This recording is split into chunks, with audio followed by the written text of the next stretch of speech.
नमस्कार। देखिए, चुनावी जनादेश ये सिर्फ एक नतीजा नहीं होता है। ये जनता की आवाज है, एक बहुत गहरी, एक सामूहिक आवाज जो हमें बताती है कि उनकी असली उम्मीदें क्या हैं, उनकी तकलीफें क्या हैं और सबसे जरूरी, वो बदलाव क्यों चाहते हैं। तो आज हम मिजोरम की आइजोल नॉर्थ 1 सीट के इसी जनादेश की आवाज को, उसको सुनने और समझने की कोशिश करेंगे।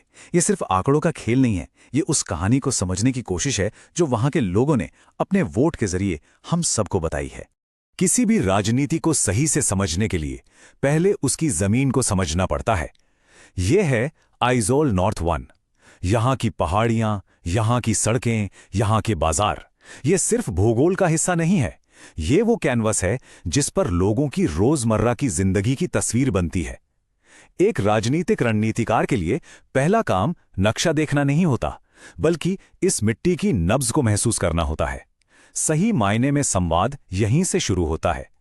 तो चलिए अब नक्शे से आगे बढ़ते हैं और सीधे लोगों की बात सुनते हैं, क्योंकि किसी भी लोकतंत्र में असली सच्चाई बंद कमरों की बैठकों में नहीं, बल्कि लोगों की रोजमर्रा की जिंदगी में ही मिलती है।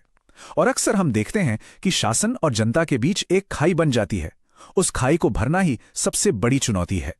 जब आइजोल नॉर्थ 1 में लोगों से बात की जाती है तो एक साझा दर्द, एक कॉमन तकलीफ सामने आती है। वो कहते हैं, हमारी सड़कें टूट रही हैं, हमारे बच्चों के पास कोई काम नहीं है और ईंधन मिलना भी मुश्किल हो गया है। ऐसा लगता है जैसे हमें भुला दिया गया है।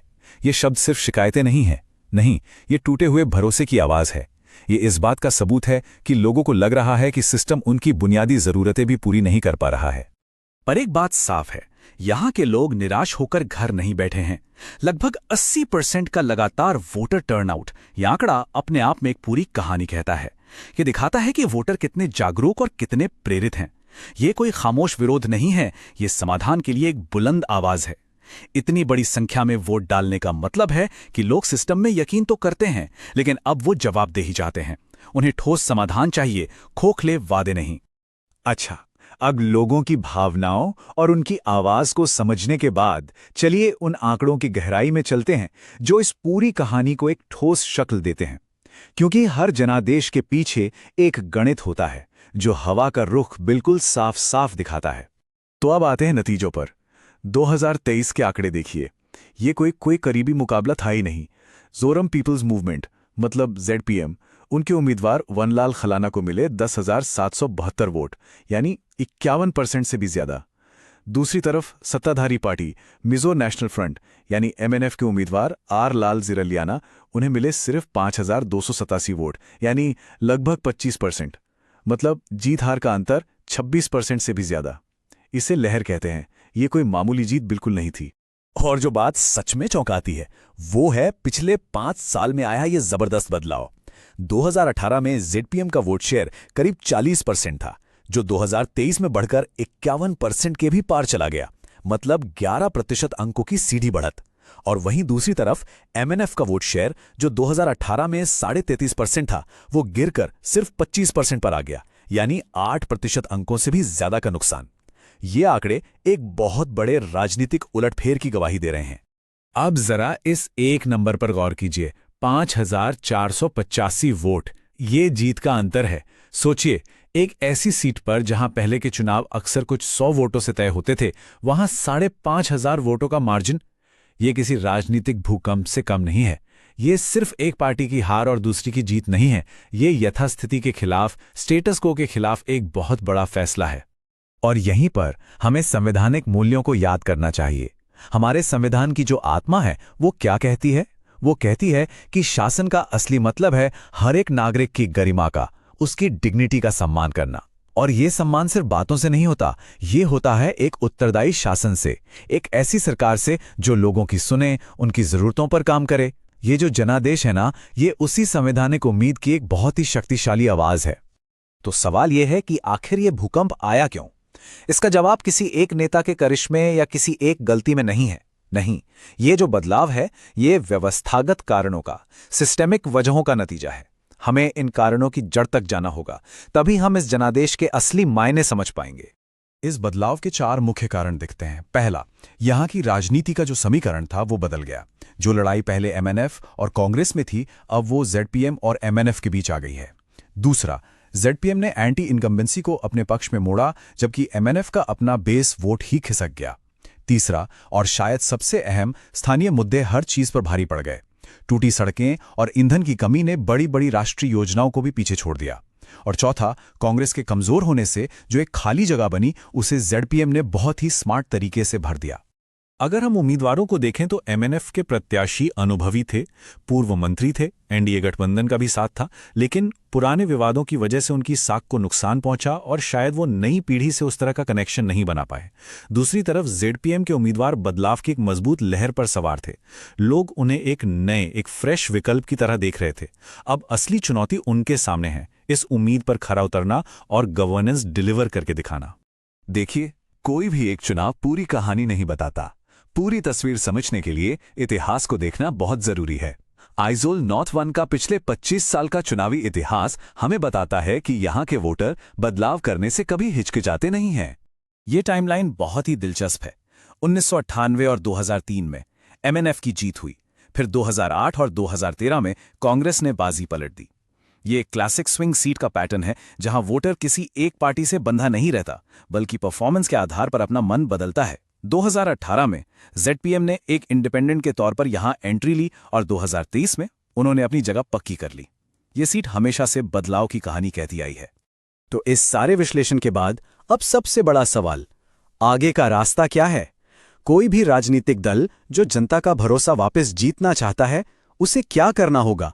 सिर्फ बातों से नहीं, एक ठोस, एक एक्शन ओरिएंटेड प्लान क्या हो सकता है?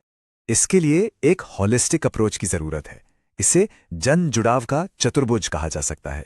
ये एक ऐसी रणनीति है जिसके 4 स्तंभ हैं और चारों पर एक साथ काम करना होगा। विकास, पहचान, युवा और जवाबदेही। ये चारों मिलकर ही विश्वास की एक नई और मजबूत नींव रख सकते हैं। तो इस चतुर्भुज का पहला चेहरा है विकास, मतलब लोगों की रोज की जरूरतें जैसे सड़कें और बुनियादी सुविधाएं, ये पहली प्राथमिकता होनी चाहिए। दूसरा चेहरा है पहचान, मिजो अस्मिता, स्थानीय मूल्य और पार्टी की विरासत से लोगों को इमोशनली कनेक्ट करना। तीसरा चेहरा है युवा, अगली पीढ़ी के लिए रोजगार और शिक्षा के ठोस मौके बनाना। और चौथा और सबसे जरूरी चेहरा है जवाबदेही, पूरी पारदर्शिता से काम करना और भ्रष्टाचार के आरोपों का डटकर सामना करना, ताकि जनता का विश्वास वापस जीता जा सके। और ये कोई हवाई रणनीति नहीं है, ये सीधे सीधे उन्हीं समस्याओं का समाधान है जो हमने लोगों से सुनी। सड़क और ईंधन की कमी है तो केंद्र के साथ मिलके तुरंत फंड्स लाइए। युवाओं में बेरोजगारी है तो स्किल ट्रेनिंग और रोजगार मेले शुरू कीजिए। सरकार पर भरोसे की कमी है तो हर काम का पारदर्शी ऑडिट करवाइए और सारी जानकारी जनता के सामने रखिए। हर समस्या का एक ठोस समाधान। एक अच्छी रणनीति को जमीन पर उतारने के लिए एक टाइम बाउंड एक्शन प्लान चाहिए।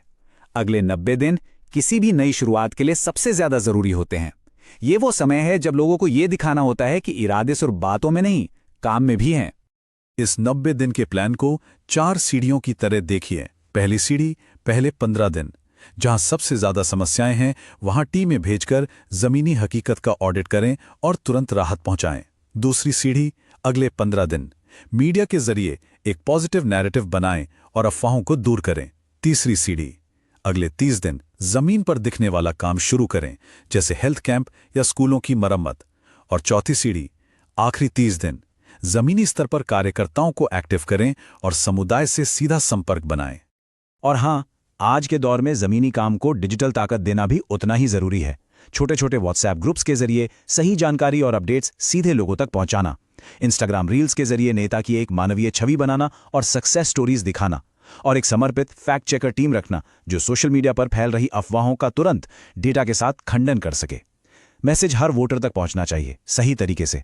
लेकिन एक बात, इस डिजिटल दुनिया में एक बात हमेशा ध्यान में रखनी चाहिए। आज के दौर में गवर्नेंस का मतलब वोटर की प्राइवेसी का, उसकी निजता का सम्मान करना भी है। भारत का जो डीपीडीपी फ्रेमवर्क है वो साफ कहता है कि किसी भी नागरिक से संवाद सिर्फ और सिर्फ उनकी सहमति से होना चाहिए। तकनीक का इस्तेमाल लोगों को जोड़ने के लिए करना है, उनकी प्राइवेसी में दखल देने के लिए नहीं। असली विश्वास इसी सम्मान से बनता है। तो अंत में हम फिर से उसी सवाल पर वापस आते हैं। 2023 का जनादेश सिर्फ एक पसंद नहीं था, ये एक मांग थी, ठोस विकास की मांग और टूटे हुए विश्वास को फिर से जोड़ने की मांग। अब ये देखना होगा कि आज के नेता, चाहे वो किसी भी दल के हों, जनता के इस पुकार पर जवाब कैसे देते हैं। क्योंकि इसी जवाब पर हमारे लोकतंत्र का भविष्य टिका है। इस पुकार का जवाब देने के लिए सिर्फ इरादा ही नहीं, एक अनुशासित ढांचा भी चाहिए। If you want to become a people-centric leader and uplift your constituency, get in touch with blueprintstrategies.ai at mgr@blueprintstrategies.ai or call 080-4204-1602. Purpose beyond politics.